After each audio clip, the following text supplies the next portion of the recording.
अब कंटिन्यू करते हैं, अब देखते हैं यूनिफॉर्म कन्वर्जेंस क्या है. Let us define what we mean by uniform convergence. Uniform convergence. Okay, we Fn converges to F uniformly. We say the sequence Fn converges to F uniformly on the set A naught. Okay,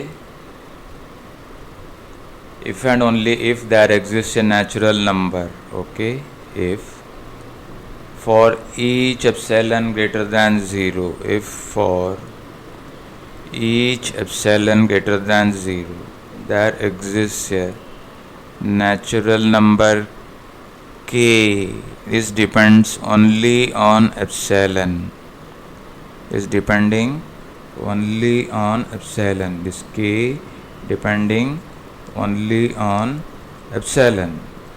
Okay, such that,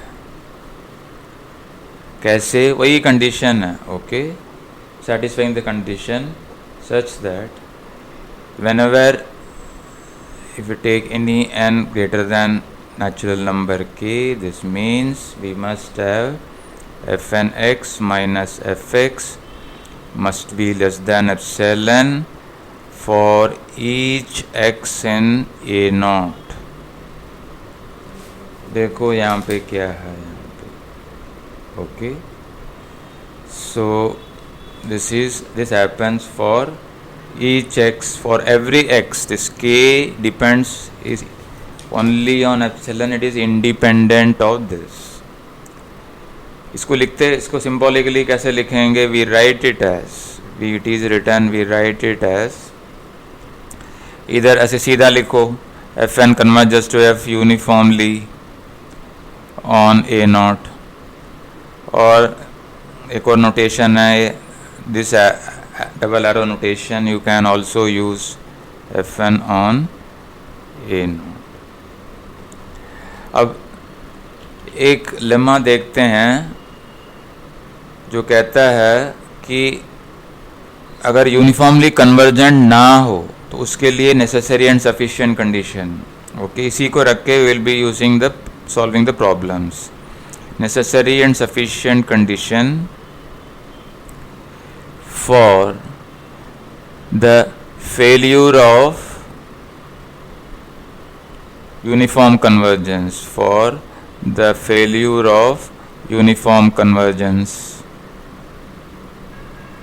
तो एक lemma form में है, इसको prove कर सकते हैं. It is proved using contrapositive negation of a statement. Fn does not converge uniformly. Fn does not converge uniformly to f on a naught. If and only if क्या क्या है, there exists, पहले एक epsilon naught positive number, फिर a subsequence fnk. okay, a subsequence fnk of the sequence fn, और एक sequence of points. okay, basically a subsequence xk, a sequence. okay, you can call it, क्योंकि it is basically a sequence xk in a naught such that ये true होना चाहिए. fnk at the point xk minus fxk modulus. okay, this is greater than epsilon naught for each k belonging to n. अगर तुमने एक condition, इस condition से एक epsilon not, एक सबसीक्वेंस और एक सीक्वेंस आपने फाइंड कर लिया, इसका मतलब है कि यूनिफॉर्म कन्वर्जेंस नहीं है. ओके, अब यूनिफॉर्म कन्वर्जेंस के लिए हमें क्या चाहिए? उसके लिए हमने एक और कंसेप्ट यूज़ कर रहे हैं, यूनिफॉर्म नॉर्म कैसे है देखते हैं before going to the examples. Uniform norm. एक A consider any subset of A and phi be a bounded function. Phi from A to R be a bounded function. Bounded function. Okay. Then इसका जो supremum होगा तो supremum exist करेगा. Then the supremum of phi x mod phi x on A, okay, exists in R by completeness. Okay, exists in R. इसी को कहते हैं uniform norm of phi and is called the uniform norm of phi on A, on the set A, and denoted by, इसको denote करते हैं by the norm notation. Okay, that is norm of phi on A. तो for uniform convergence के लिए एक और lemma आपके लिए है, हमारे पास है. ये क्या कहता है?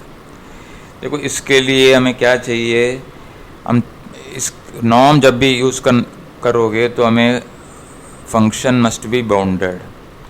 तो यहाँ पे हम लोग मान रहे हैं Fn is a sequence of bounded functions on A. Each Fn is bounded on A. तो इस केस में Fn converges to F uniformly.